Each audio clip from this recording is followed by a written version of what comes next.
For the first time ever here in Australia, I'm seeing snow. No, literally, like I've never seen snow before. So today's deck profile, we're talking about Ice Snow. Ice Snow is a deck that has a lot of OTK potential, it has a lot of board control, it has amazing ways to keep your opponent under essentially floodgates, cool aces we can run, and a lot of great removal tools for the board. Been having so much fun with this one, so let's just get straight into Ice Snow. So I just wanted to talk about this deck really quickly because I have been having so much fun with it at locals. I've gotten second place, and like while I was still reading the cards, I won a winner box 3v3 as well, which was a lot of fun. But like, wins aside, this deck feels way better than it should when you play it. So like, let's just talk about the card by card.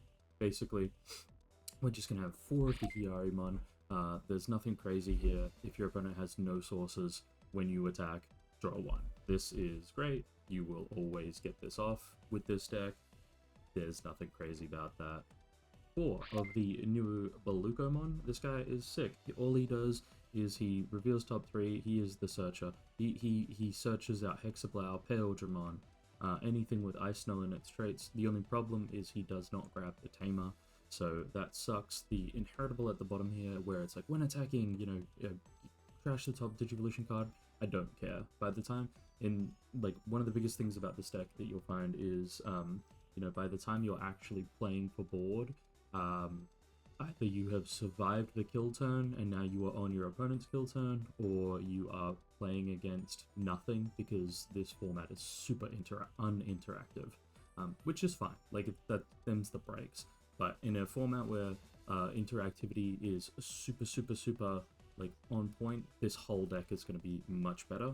But you kind of are like doing your best to survive kill turns at the moment.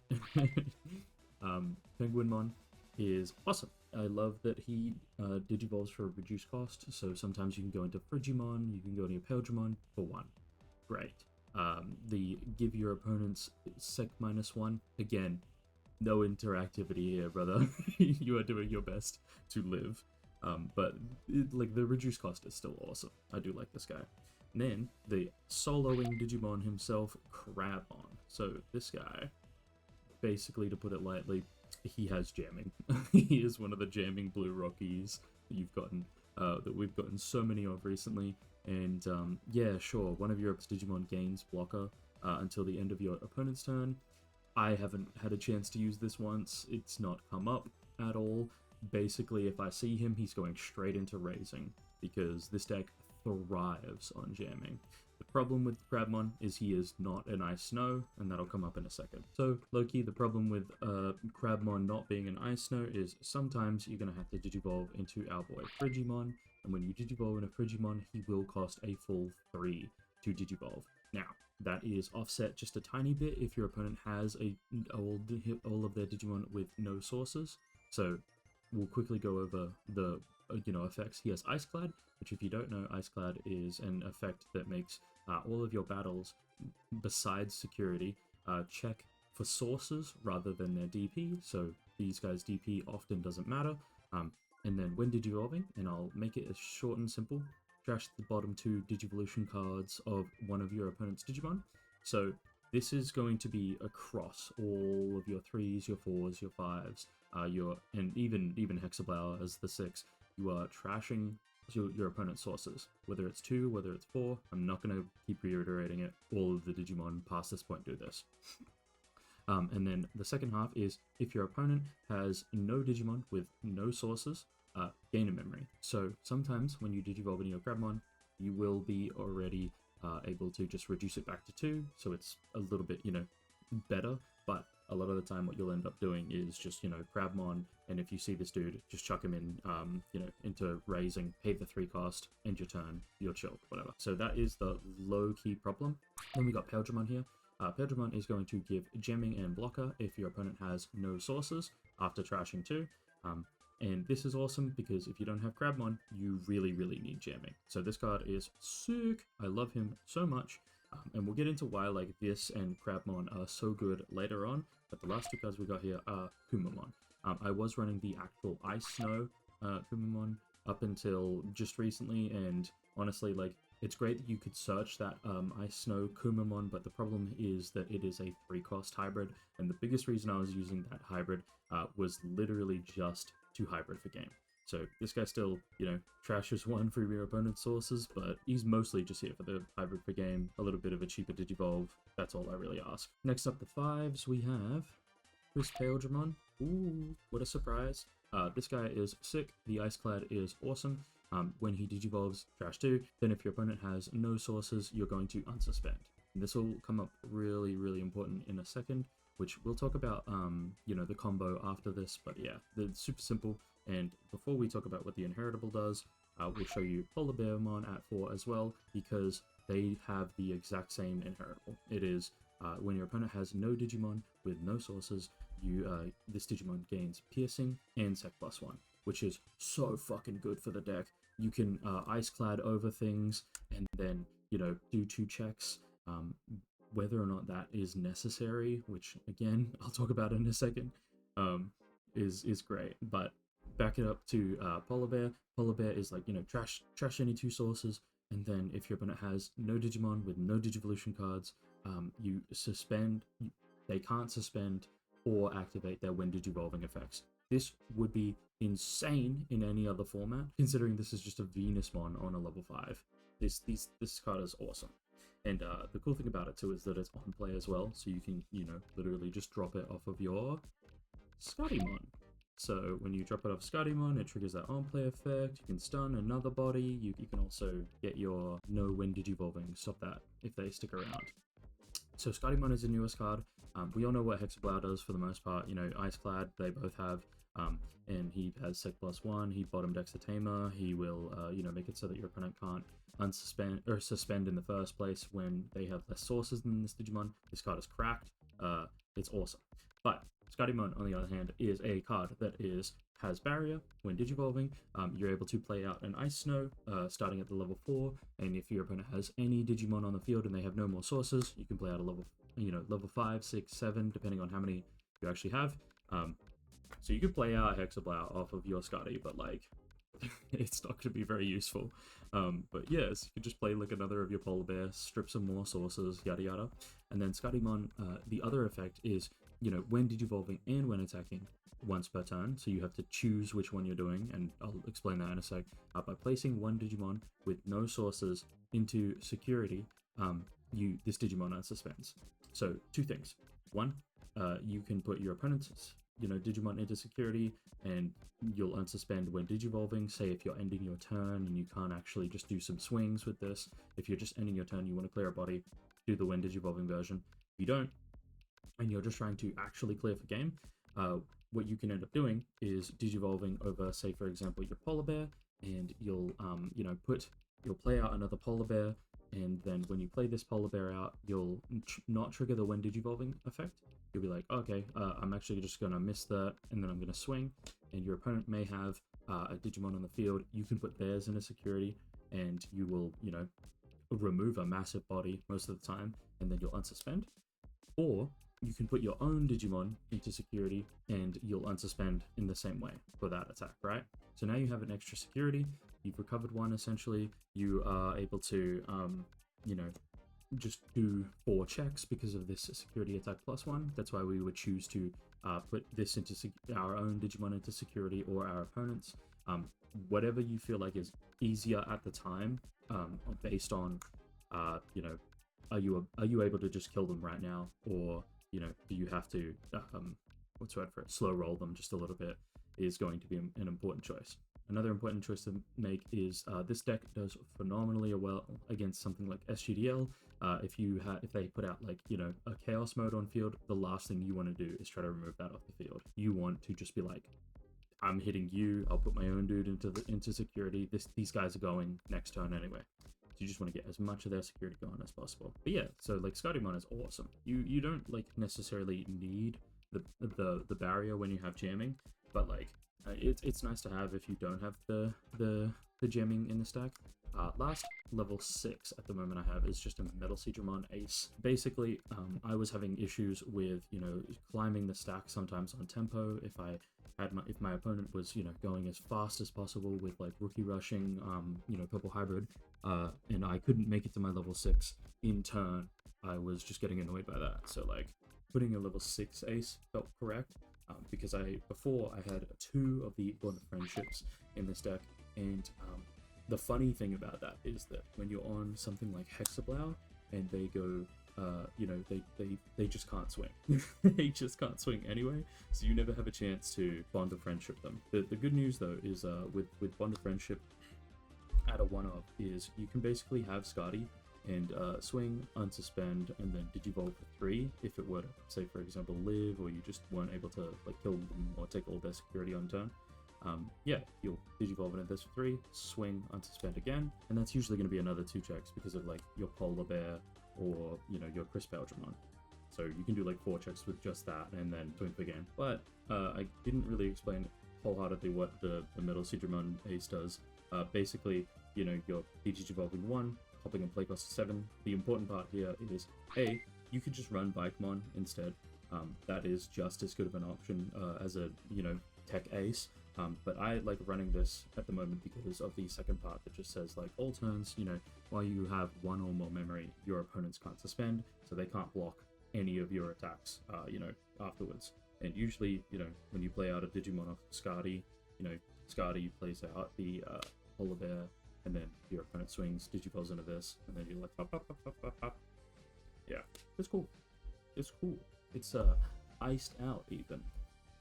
Alright, last few cards. We got 3 of the Suzune Shade. That's Mommy. Mommy? Sorry. This card is awesome. Basically, you know, started making a memory, recast, and then whenever your Digimon with Ice Snow trait would Digivolve or be played, trash a source from your opponent. So this is just an easier way to get more source trashing out of the way. And we got 3 of the Sora and Takenouchi and the Kido. Basically, kind of the same thing. If your opponent has a Digimon with no sources on the field, let's say they just have a rogue little MetalSeadramon Ace, if you've never played against this deck, start of your turn, gain 2 memory because they have a Digimon with no sources. And then when you're swinging, you're able to, you know, tap this to trash 2 more sources. We love having more source strip because you can strip so many sources out from your opponent these days with all these cards. But most importantly is like the SGDL matchup, for example, again, is, yeah, they have to play something without sources most of the time. And then you're going +2, +4, and then +1, and it's awesome. Then last but not least, we've got 4 trainings. It's a searcher, and 2 blue scrambles. This is your tempo tool to keep you safe. If you run out of level 5s or you run out of level 6s, you can just put one back on the deck. You can play out the Bulucomon. Bulucomon is going to search you for 3 again, and then you get started. Awesome. The scramble is awesome. Training is awesome. Not much really else to say about either of those anymore. But yeah, it's cool. Let's get into the combo. Same thing as always. Infinite memory. Here's the combo. Here is the bread and butter of what you want to do. So best thing you can ask for is you're going to walk out with your Crabmon. You're going to Digivolve into Paledramon. Paledраmon's effect is going to trash to, let's say your opponent has no, it doesn't matter if they don't have any sources because we have jamming on the Crabmon. We are going to swing for 1 check. Cool. Now we are going to Digivolve into CrysPaledramon. They have no sources this time. We're going to unsuspend. Awesome. And then we are just going to Digivolve straight into Skadi. Skadi is going to play out a Digimon. Play this out, for example. Then we are going to miss that first when Digivolving to you know, go off. We're going to swing. Either we are going to put our opponent's Digimon into security, or we're going to put our own. Let's just say for our own sake, because we have nothing else here to look at, we are going to do 2 checks. Great. We're going to unsuspend when we put something back in, and then we're going to do 2 more checks. That is full 5 checks done, and this is so easy to do. Like this is kind of minimal setup, because it is, you know, 2 to Digivolve, 3 to Digivolve 3, so it's cheap to do it. It's very easy. There's your 5 checks, literally done right there. And then you just have to sit and stare at your opponent for a turn. Say they, you know, it comes back to them. They've cleared this body. That's awesome. All you really have to do at that point with any of these, you know, Tamers out is Kuma for game. Like, you just get to done. Great, we are out of here. And that was literally like most of my games, is you end up like surviving the kill turn on, like, for example, Takenouchi or anything else, and you'll be at 0 security, they'll have expended all their resources and whatnot, and then you're just going to walk out. You're going to do 5 checks, and then they have nothing on board, nothing to do, and either they can't kill this, and next turn you just go boom, die, or you're just going to Kuma for game because they cleared this body but expended everything to do that as well. So again, the combo is super easy, but it's very funny. And last but not least, let's talk about some quick insane person tech options. We already a little bit talked about Bulucomon. Bulucomon is essentially a card that will, on the ace, Digivolve to make sure that anything that has no sources can't suspend until the end of their turn, and then when attacking, you're going to pop something out without sources. So this is like a really good card. So if you wanted to run that instead of like MetalSeadramon, wouldn't blame you. I think it's fantastic. The next low-key insane thing is, it's not insane, Zudomon ACE. The only problem is I don't really know where I would find a spot for this, because the 8 level 5s in this deck are fucking awesome already. Maybe you just go like 3-3 and 2 split, and it would just feel like fine like that anyway. But Zudomon is sick for just being able to, your opponent swings, you're sitting on a level 4, bounce that shit, get it out of here. And then Hiyarimon is going to this card is very funny to me, because like you have the capacity to DNA digivolve this by like going Skadi, playing out Hexeblaumon, and then DNAing in your turn if you have the ability to. But honestly, there's really no reason to in this deck, considering that what deep savers Digimon are you playing out except for Crabmon and exactly maybe MetalSeadramon ACE, right? And again, same thing here. You could go black and a blue Digimon of either of these. So this is like a perfectly fine DNA digivolving level 7. The more important part is literally just that you would when digivolving bottom deck 14 play cost worth of Digimon. It's very, very similar to something like Death X, where you're just clearing a massive board. You just get to get rid of everything, or like one really, really big Digimon. I just think like it's a little excessive, but I think it would be very, very funny to do this. And then last insane person tech is so there's 3 reasons not to do this. 1, it's expensive to buy because it's ruin mode. I get that. 2, it is completely unsearchable in this deck. We're running blue trainings, not yellow. And 3, you only have 1 Digimon that you can go over it anyway with Skadimon. So Skadimon is yellow, so you can just Digivolve over it. But the pros for this card are the fact that say your opponent, you do your 5 checks, awesome, you still have your turn because you've been swinging.